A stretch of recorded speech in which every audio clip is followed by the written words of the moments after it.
일어서서 앉아서 할까요? 예.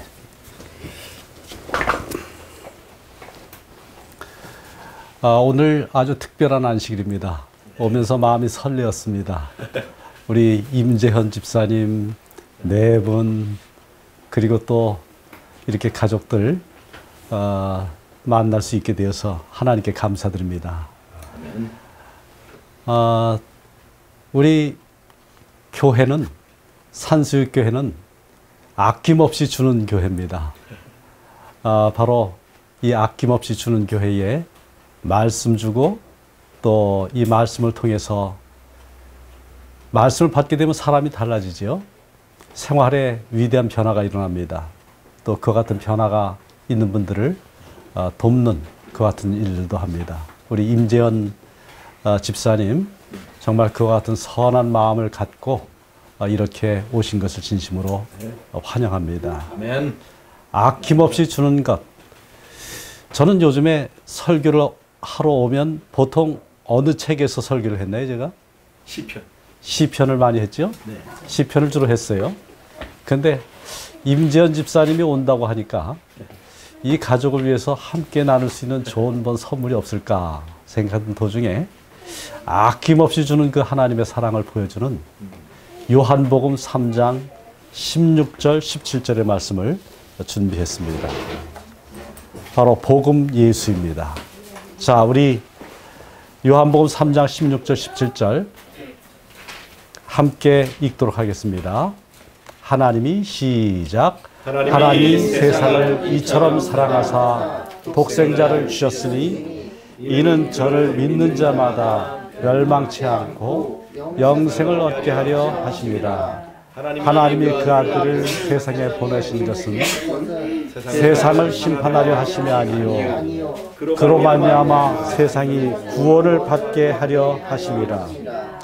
이 말씀 가운데에 두드러지게 보이는 것은 세상이라고 하는 단어입니다. 하나님이 세상을 이처럼 사랑하사, 그래서 예수 그리스도를 보내주셨어요.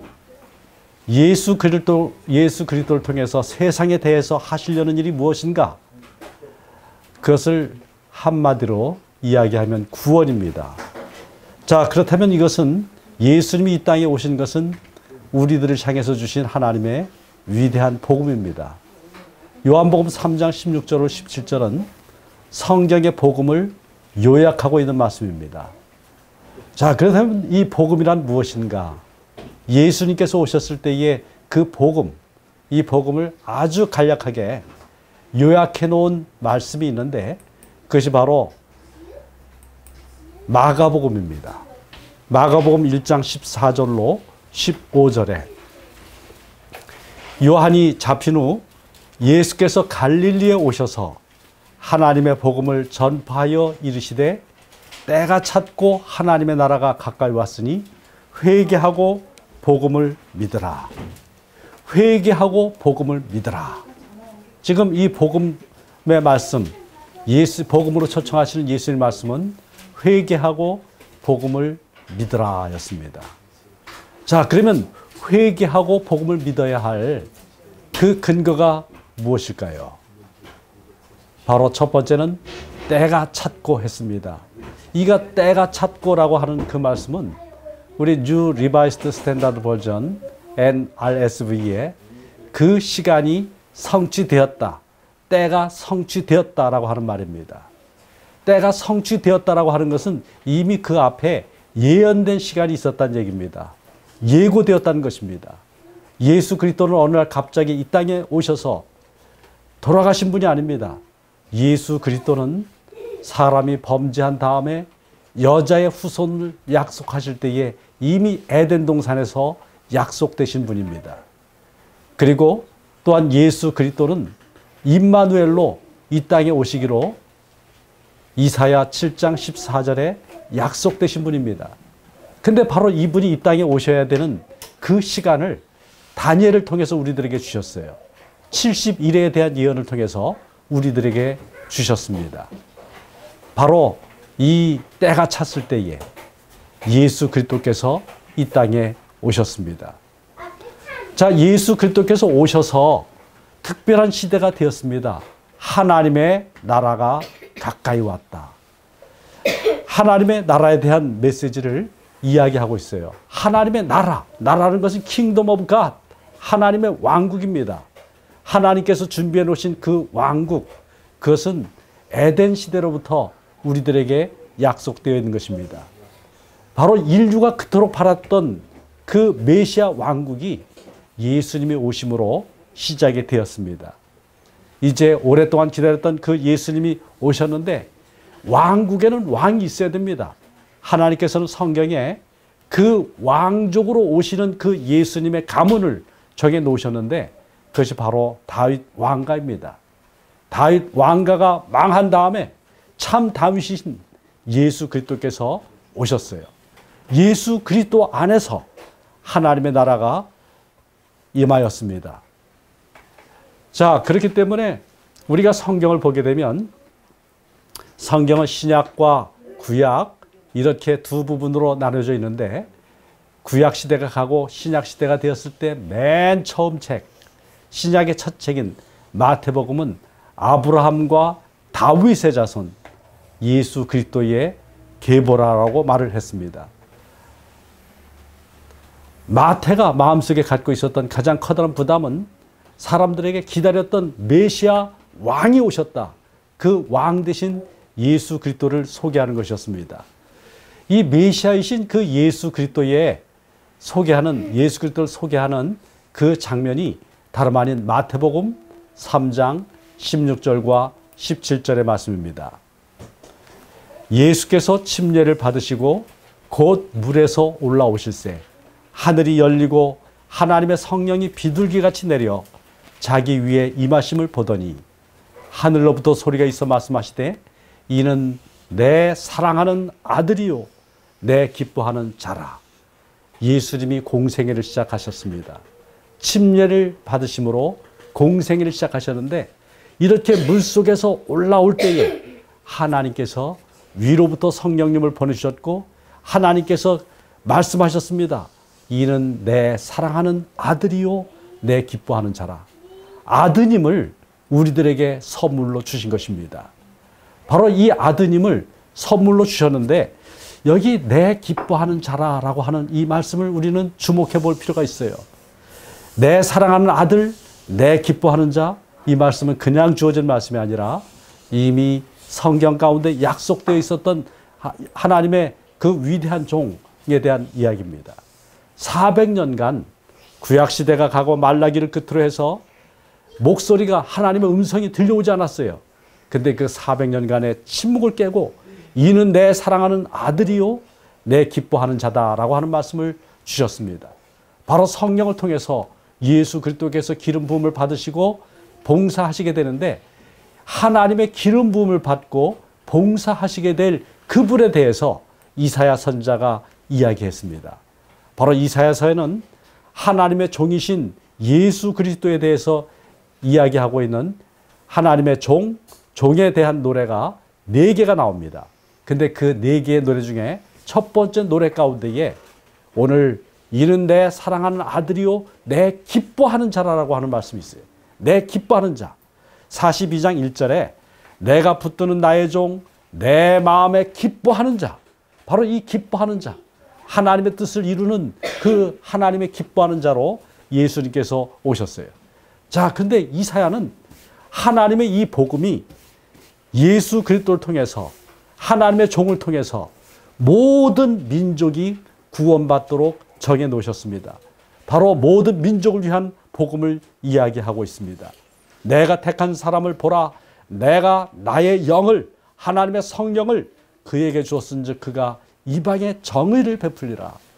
하나님께서 예수 그리스도를 온 세상의 정의의 나라가 임하는 그와 같은 그 나라의 왕으로 삼아 주셨어요.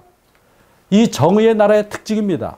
예수님께서 왕이 되시는 그 나라의 특징입니다.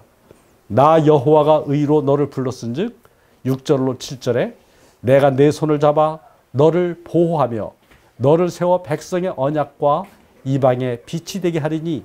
자, 우리 7절 다 같이 읽을까요? 내가 시작. 내가 눈먼 자들을 눈을 밝히며 갇힌 자를 감옥에서 이끌어내며 흑암에 앉은 자를 강강에서 나오게 하리라. 예, 여기 말씀에 눈먼 자를 눈을 뜨게 해주십니다. 갇힌 자를 감옥에서 풀어주십니다. 흑암에 앉은 자를 감방에서 나오게 하십니다. 정말 해방자로 오시는 것입니다. 자, 근데 지금 예수 그리스도께서 이렇게 해방자로 오셨을 때 그분께서 어떤 일을 하셔야 되는가? 예수님이 침례 받으시고 하신 첫 번째 행동이 있습니다. 해방자이신 예수님은 사람들을 가두고 있는 세력, 마귀, 그 마귀를 이기셔야 했습니다. 그래서 예수님께서 하셨던 첫 번째 일은 마태복음 4장 1절에 그때 예수께서 성령에게 이끌려 마귀에게 시험을 받으러 광야로 가셨습니다. 마가복음 1장 12절에 성령이 곧 예수를 광야로 몰아낸지라, 성령에게 이끌려서 광야로 가신 그 예수님이 하신 그 일은 마귀에게 시험을 받는 것입니다. 그러나 마귀에게 시험을 받아서 넘어지는 것이 아니라 바로 마귀를 이기는 일을 하셨습니다. 바로 예수 그리스도께서 마귀를 이기는 그 일은 정말 중요한 일이었어요. 왜 예수님이 마귀를 먼저 이기셔야 했을까요? 우리는 마태복음 12장 22절로 23절에서 아주 중요한 하나의 사건을 만나게 됩니다. 그때에 우리 다 같이 읽을까요? 시작. 그때에 귀신 들려 눈 멀고 말 못하는 사람들을 데리고 왔거늘 예수께서 붙여주심에 그 말 못하는 사람이 말하여 보게 된지라. 우리가 다 놀라 이르되 이는 다윗의 자손이 아니냐 하니 바리새인 듣고 이르되 우리가 귀신의 왕 바알세불을 힘입지 않고는 귀신을 쫓아내지 못하느냐. 예, 무서운 이야기입니다. 정말 예수 그리스도는 성령을 힘입어 귀신을 내쫓았는데 거기에 뭐 있었던 사람은 두 무리가 있었어요.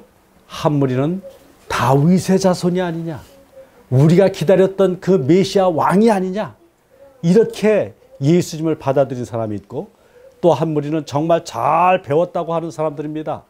성경을 잘 안다고 하는 그 바리새인들은 이 사람은 귀신의 왕 바알세불을 힘입어서 이 귀신을 쫓아내는 것이라고 했습니다. 바로 예수님께서는 당신이 귀신을 어떻게 쫓아내는지에 대해서 분명히 이야기하실 필요가 있었습니다. 그 생각을 아시고 예수님 말씀했어요.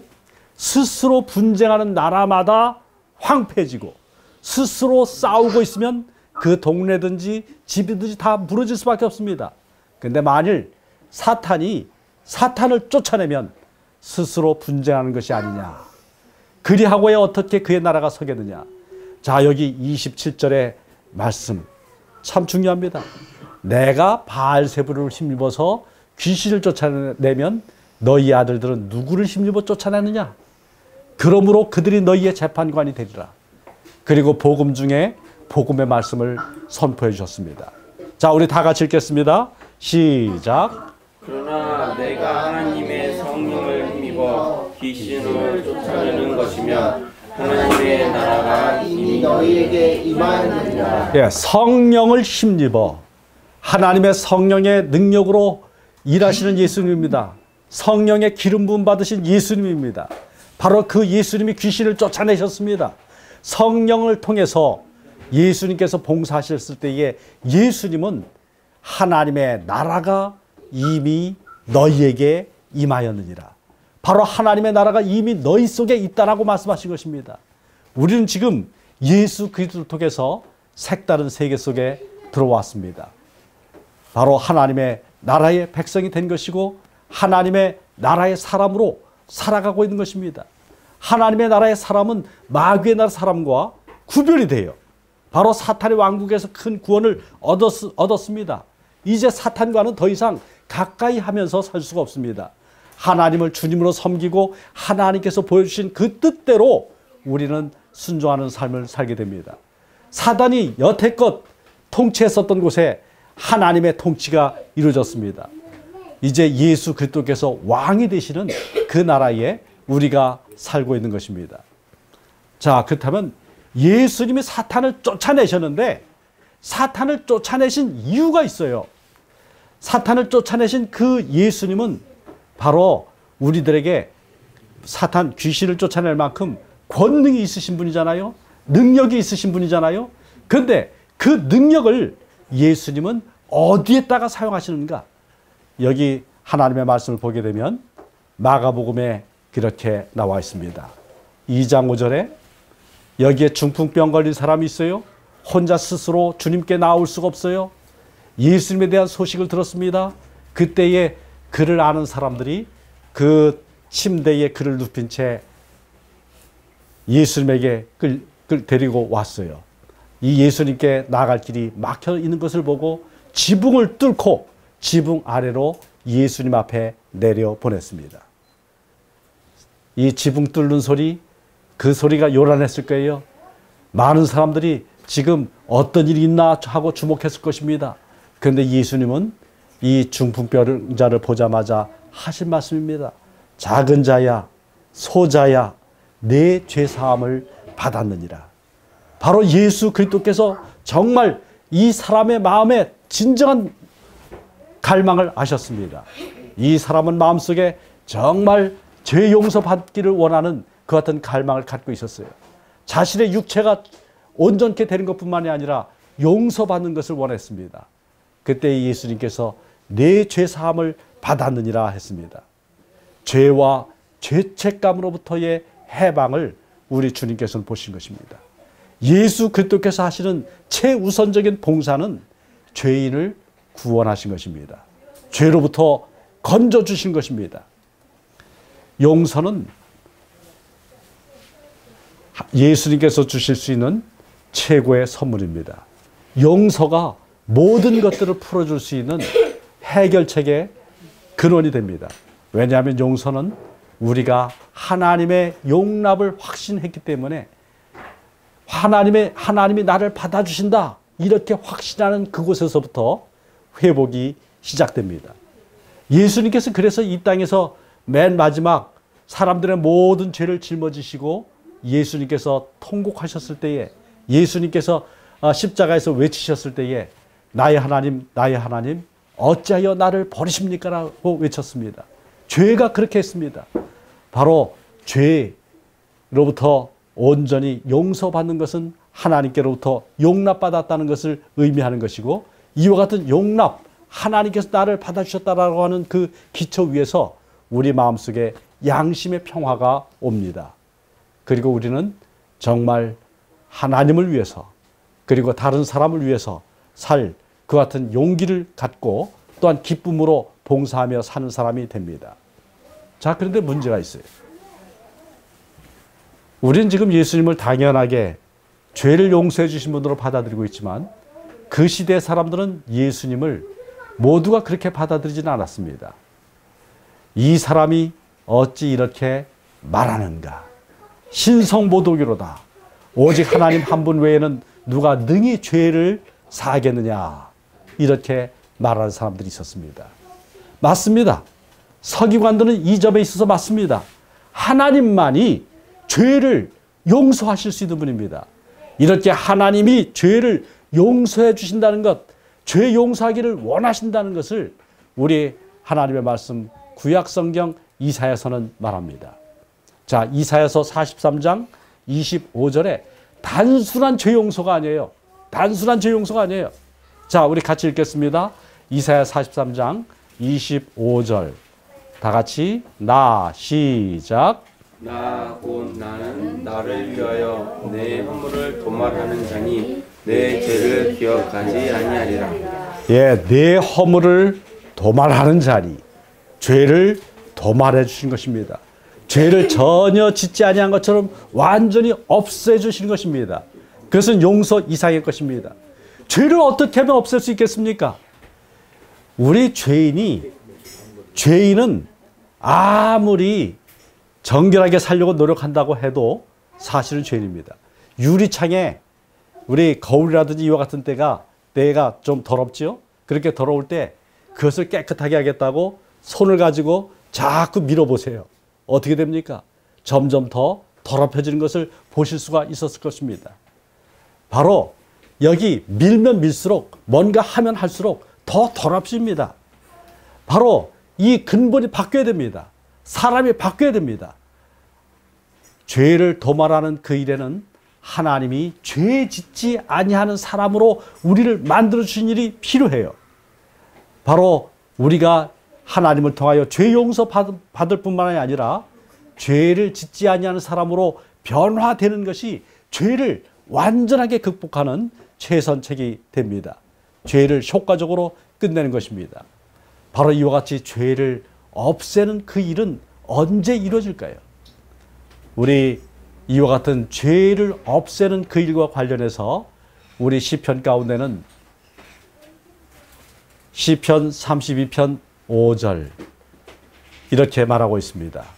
우리 같이 읽겠습니다. 시작. 내가 이르기를 내 허물을 여호와께 자복하리라 하고 주께 내 죄를 아뢰고 내 죄악을 숨기지 아니하였더니 곧 주께서 내 죄악을 사하셨나이다. 다윗의 개인적인 간증입니다. 그는 자기의 죄를 숨기고 싶었습니다. 정말 실토하기가 싫었습니다. 마음속에 간직하고 그냥 했을 때 그는 끙끙 앓게 되었고 정말 자기는 죽은 사람처럼 그렇게 되었습니다. 그의 모든 진액이 화하여 여름 가뭄 때에 그렇게 파리한 영혼처럼 되었습니다. 자, 그런데 그가 하나님께 죄를 고백했을 때 그는 이렇게 했습니다. 여호와께 자복하리라 하고 주께 내 죄를 아뢰고 내 죄악을 숨기지 아니하였더니 곧 주께서, 여기 곧이란 말과 주라고 하는 그 말씀이 참으로 중요해요. 주께서. 우리 히브리어에는 주어가 없어도, 명사인 당신이라고 하는 그 단어가 없어도 동사 안에 모든 말들이 다 표현이 될 수 있습니다.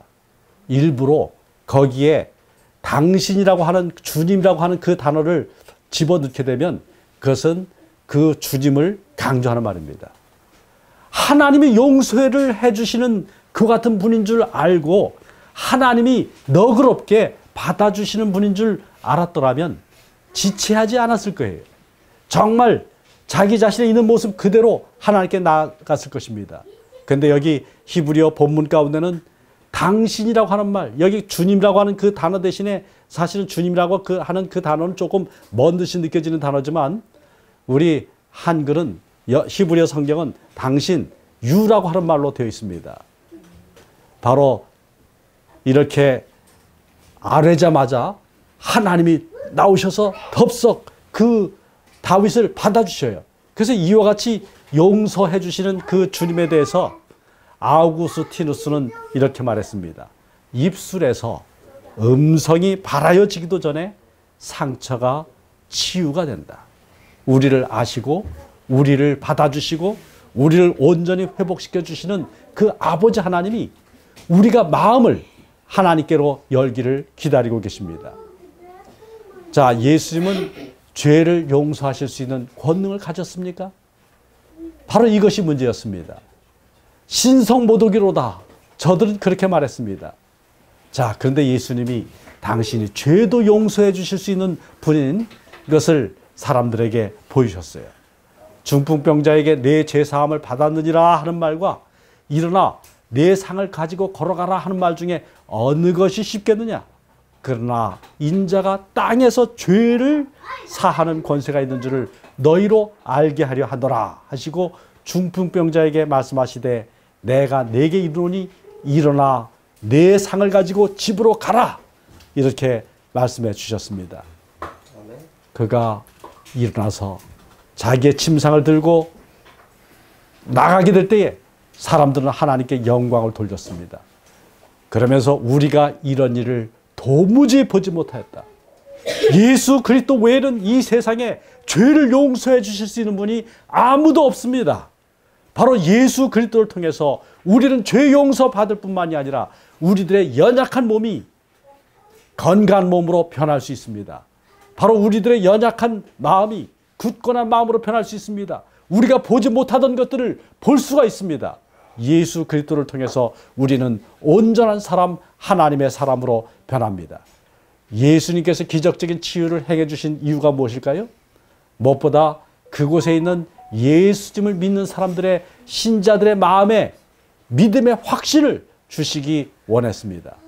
그리고 또 한 가지가 있는데 예수님을 불신하고 있었던 사람들이 있어요. 예수님의 메시아라는 것을 불신했던 그 사람들의 마음에 예수님을 믿을 수 있는 증거를 주셨습니다. 그런데 다른 무엇보다 정말 중요한 것은 예수님은 회개한 죄인의 삶을 회복시키기를 원하셨습니다. 바로 이 사람은 예수님께 나오기 전에 이미 용서받기를 갈망하는 마음을 갖고 있었고 그의 그 간절한 그 피를 보시고 예수님은 이 사람을 변하여 새 사람 되도록 하기 위해서 육신만 멀쩡한 것이 아니라 정신적으로도 영적으로도 정말 건강한 사람, 회복된 사람이 되도록 하기 위해서 예수님이 행동하셨습니다. 그런데 여기 중요한 것이 있습니다. 이와 같은 온전한 회복, 온전한 구원, 그것을 우리가 예수 그리스도를 진심으로 믿을 때만 얻을 수가 있습니다. 예수님은 누가복음 17장 20절로 21절에 한 질문을 받았습니다. 바리새인들이 하나님의 나라가 언제 임합니까? 예수님 말씀했습니다. 하나님 나라는 볼 수 있게 임하는 것이 아니다. 여기 있다, 저기 있다고도 못한다. 하나님의 나라는 너희 안에 있다 했습니다. 예수 그리스도를 믿는 그 믿음 안에서 우리는 하나님 나라의 백성으로 삽니다. 우리가 불신하게 되면 아무리 성경을 잘 알아도 아무리 훌륭한 종교적인 노력을 해도 선행을 해도 하나님 나라 바깥의 사람입니다. 따라서 우리들에게는 예수 그리스도 안에서 믿음으로 살겠다고 하는 그런 믿음의 결단이 필요합니다. 그래서 예수님은 말했습니다.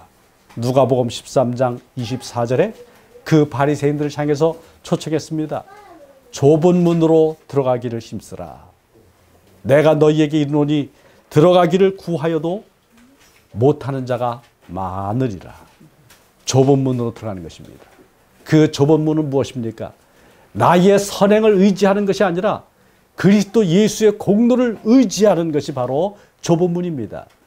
정말 예수 그리스도를 믿음으로 끝까지 따라가고자 하는 그것이, 따라가겠다는 그 결심이 좁은 문입니다. 오늘 하나님의 나라는 너희 안에 있다고 했습니다. 너희 가운데 있다라고 했습니다. 그것은 바로 지금 이 시간에 우리는 구원을 체험하면서 하나님의 나라의 백성으로 살 수 있다라고 하는 뜻입니다. 예수님은 이 땅에 오셔서 구원을 예수님 재림하신 다음에나 체험하는 나라가 아니라 이 땅에서 이미 체험하면서 살아갈 수 있다라고 하는 것을 가르쳐 주기를 원하셨습니다. 바로 이것을 예수님은 가르침을 통해서 보여주셨고, 예수님과 만난 사람들은 하늘 왕국이 이미 이 땅에 임했다 하는 것을 체험하면서 살았습니다. 오늘 아까 아주 참 중요한 질문 주셨죠? 큰 외침, 밤중 소리, 이와 같은 말씀을 주셨는데 정말 중요한 것은 우리들에게 따라서 그와 같은 외침이 주어질 때 행해야 될 어떤 구체적인 행동들이 있습니다. 틀림없이 있습니다. 우리는 예언의 신의 말씀들을 통해서 그와 같은 것들을 우리는 알고 있습니다. 그 중에는 시골 생활도 포함이 됩니다. 그 중에는 또한 우리의 건강개혁도 포함됩니다. 많은 것들이 포함이 되어 있습니다. 그러나 근본적으로 중요한 것이 있습니다. 오늘 내가 구원받은 사람으로 살아가지 않는다면, 예수 그리스도 안에서 영생을 누리고 있지 못하다면 그 모든 것들은 결국 아무것도 아닌 것을 우리는 깨닫게 될 것입니다. 그렇기 때문에 오늘 우리들에게 주님을 말씀하십니다. 요한복음 5장 24절에 내가 진실로 너희에게 이르노니 내 말을 듣고 또 나 보내신 이를 믿는 자는 영생을 얻었고 했습니다. 심판에 이르지 아니하나니 사망에서 생명으로 옮겼느니라. 사망에서 생명으로 옮겼다. 바로 이것은 오늘 우리들이 마음속에 확실하게 해놓고 떠나가야 할 그와 같은 말씀입니다. 이 자리를 떠나기 전에 우리는 이 말씀을 마음속에 새겨야 합니다. 사망에서 생명으로 옮겼느니라. 우리가 예수 그리스도를 개인의 구주로 영접하게 될 때에 예수 그리스도께서는 우리를 단번에 당신의 것으로 받아주십니다. 당신의 품에 안으십니다. 그렇기 때문에 아무리 최후의 심판이 온다고 할지라도 예수 그리스도 안에 있으면 우리의 현재 상태, 구원받은 상태를 그 어떤 것도 위협할 수가 없습니다. 예수 그리스도 안에서 우리는 영원히 구원받았습니다. 우리가 하나님의 선하심을 맛보고 구속주와의 그 구속의 관계를 유지하는 한 우리는 우리의 구원에 대해서 결코 의심할 필요가 없습니다. 그러면 요한복음이 말하는 믿음은 무엇입니까? 바로 요한복음은 예수님께 대한 개인적인 헌신, 그것을 믿음이라고 말하고 있습니다. 요한복음이 언제 기록이 되었습니까? pat모섬에서 요한이 예수 그리스도를 예수님 때문에 갇히는 그 같은 경험을 했습니다. 이 pat모섬의 경험 후에 바로 요한은 그의 맨 마지막 사람들에게 줄 수 있는 메시지로 요한복음을 기록을 했어요. 성경에서 마지막으로 기록된 말씀입니다. 마지막으로 그가 이미 마태복음, 마가복음, 누가복음이 존재해요. 우리 이 공관복음이라고 말하죠. 이와 같은 복음들이 존재하는데 왜 또 하나의 복음서를 쓸 필요가 있습니까? 그것은 다름이 아니라 정말 예수 그리스도가 하나님이시라는 것, 그리고 그 하나님이신 예수 그리스도에게 자신의 온 생명과 헌신을 모든 것을 다 바쳐서 헌신하게 되면 헌신해야 된다는 것을 보여주기를 원했습니다. 그래서 지금 예수님을 단지 지식적으로 아는 것은 요한에게 중요하지 않았습니다. 단지 머리로만 아는 것이 아니라 온 영과 혼과 몸을 다해서 예수님에게 모든 것들을 바치는 것, 그것이 중요한 것을 알았습니다. 그래서 요한복음 3장에는 그런 얘기가 나오죠. 바로 이스라엘의 존경받는 스승인 산헤드린의 의원인 니고데모가 예수님에게 찾아와서 선생이여 하고 예수님에게 말을 걸었습니다. 선생이요. 예수님은 단지 선생이 되기를 원하지 않았습니다. 예수님은 선생 그 이상의 분이 되실 분입니다. 그렇기 때문에 예수님께서 하신 것은 다짜고짜 내가 거듭나야 하겠다. 거듭나지 아니하면 하나님 나라를 볼 수 없다. 거듭난 사람의 특징은 무엇입니까? 바로 이 거듭난 사람의 특징은 하나님께 완전히 자기 자신을 맡기는 그런 믿음을 갖는 사람들입니다. 그래서 여기 우리는 요한복음 3장 16절이 정말 위대하다는 것을 아는데 요한복음 3장 16절은 니고데모에게 주신 복음 설명입니다. 니고데모에게 주신 이 복음 설명. 여기 3장 16절 바로 이 앞에 무엇이 있습니까? 모세가 광야에서 뱀을 든 것 같이 인자도 들려야 한다. 그 말씀이 있어요. 광야에서 백성들이 불신 가운데에 불평하다가 불뱀에게 물렸던 사건을 아시죠? 근데 그 불뱀에 물려 죽어갈 때에 바로 그들이 구원받을 수 있는 그 길이 있었어요. 바로 모세가 만든 놋뱀을 보고 그 놋뱀을 쳐다보는 사람마다 구원을 얻을 수가 있었습니다. 바로 쇳덩어리인 우리 인간이 되셔서 예수님이 이 땅에 오셨습니다. 바로 예수 그리스도, 우리 때문에 죄 되신 예수 그리스도, 우리 때문에 죽으신 예수 그리스도, 이분을 바라봐야만 우리가 멸망하지 않고 영생을 얻게 됩니다. 바로 영생은 예수님과 우리 사이의 관계를 통해서 얻게 됩니다.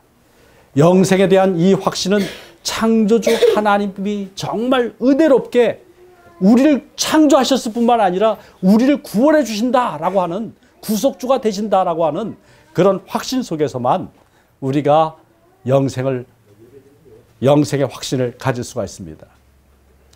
자, 예수님께서 오셔서 요한을 통해서 주신 그 몇 개의 말씀들을 보겠습니다. 구원에 대한 약속의 말씀들을 보겠습니다. 자, 우리 같이 읽어보겠습니다. 몇 개의 말씀 읽겠어요. 요한복음 3장 16절 시작.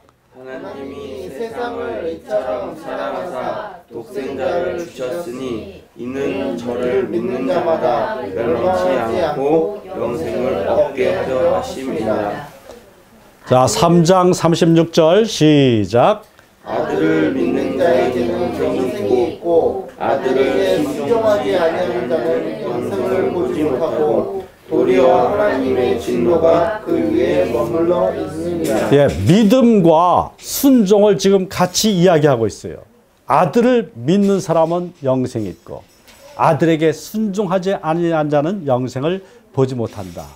바로 예수 그리스도를 믿는 사람들은 단지 그냥 입으로만 구원받았다고 하는 사람들이 아니라 예수 그리스도의 교훈에 순종하는 사람들입니다. 예수 그리스도께서 살라고 하는 대로 사는 사람들입니다. 예수님을 닮기를 갈망하는 사람이 예수 믿는 사람입니다. 요한복음 6장 35절 시작.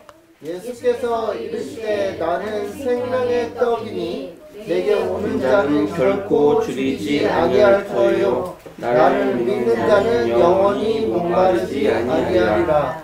예, 생명의 떡이신 예수 그리스도를 우리는 날마다 하나님의 말씀을 통해서 섭취해야 합니다. 말씀을 읽을 때에 예수 그리스도를 발견하지 못하고 엉뚱한 것들만 발견하게 되면 우리는 도덕주의자는 될는지 모르지만은 정말 구원받는 하나님의 아들과 딸이 될 수는 없습니다. 정말 하나님의 말씀을 통해서 우리가 이 세상에 참 생명이신 예수 그리스도를 날마다 우리 속에 섭취하는 그런 은혜를 누리게 되기를 바랍니다. 요한복음 11장 26절입니다. 시작. 무릇 살아서 나를 믿는 자는 영원히 죽지 아니하리니 이것을 내가 믿느냐. 나사로에 죽었을 때에 주셨던 말씀입니다. 나사로를 살리신 그 예수님은 오늘 우리들에게 질문하십니다. 나를 믿는 자는 영원히 죽지 아니하리라. 나사로는 다시 살아났던 나사로는 죽었지만은 이제 우리도 죽을 것이지만은 그러나 예수 그리스도께서 재림하실 때에 우리는 영원히 썩지 아니하는 몸으로 살게 될 것입니다. 영원히 죽지 아니하리라. 근데 영원히 죽지 아니하는 그와 같은 일은 나를 믿는 자는 미래에 믿는 것이 아니라 지금 예수 그리스도를 믿는 사람이 영원히 죽지 않는 그런 은혜를 체험하게 됩니다. 요한복음 20장 31절입니다. 시작. 오직 이것을 기록함은 너희로 예수께서 하나님의 아들 그리스도이심을 믿게 하려 하며 또 너희로 그 이름을 힘입어 생명을 얻게 하려 하십니다. 예, 감사합니다. 정말 하나님의 은혜가 얼마나 큰지요. 우리가 하나님과 더불어서 사는 그 예수 그리스도 안에 있기만 하다면 우리의 영생은 확보된 것입니다. 마귀는 우리를 이길 수가 없습니다. 예수 그리스도를 통해서 우리는 승리합니다.